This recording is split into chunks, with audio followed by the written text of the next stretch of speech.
ഞങ്ങളുടെ സിനിമയുടെ ആത്മാവുമായിട്ട് ഏറ്റവും ചേർന്ന് നിൽക്കുന്ന ഒരു നാടാണ് തണ്ണിത്തോട്.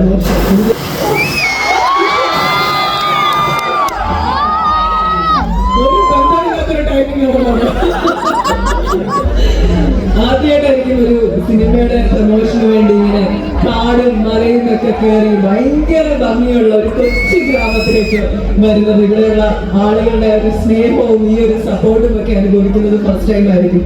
അതിന്റെ റീസൺ എന്താണെന്ന് ഓൾറെഡി ഇവര് പറഞ്ഞു, എല്ലാവരും പറഞ്ഞു.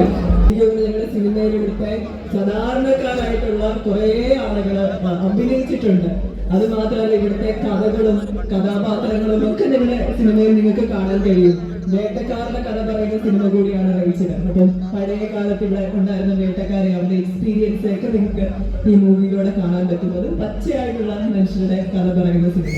അങ്ങനെ എനിക്ക് തോന്നുന്നു പല സംസാര രീതികളും ഡയലോഗ്സ് പോലും നമ്മൾ ഇവിടെ നിന്നാണ് ഈ സിനിമയിലേക്ക് എടുത്തേക്കുന്നത്. അത് എന്തുകൊണ്ടും എനിക്ക് തോന്നുന്നു ഈ നാടിന്റെ എല്ലാ സൗന്ദര്യവും ഒപ്പിയെടുത്തിട്ടുള്ള ഒരു സിനിമ തന്നെയാണ് റേച്ചൽ. ഞാൻ ആദ്യമായിട്ട് ഇറച്ചിവെട്ടുകാരിയായിട്ട് ചെയ്യുന്ന ഒരു എന്റെ കഥാപാത്രം അങ്ങനെയാണ്. ഭയങ്കര ഇന്റൻസ് ആയിട്ടുള്ള സ്ട്രോങ് ആയിട്ടുള്ള നമ്മൾ ഇതുവരെയും കണ്ടിട്ടില്ലാത്ത ഒരു കഥാപാത്രമാണ് റേച്ചൽ എന്ന മൂവിയിൽ ചെയ്തിരിക്കുന്നത്.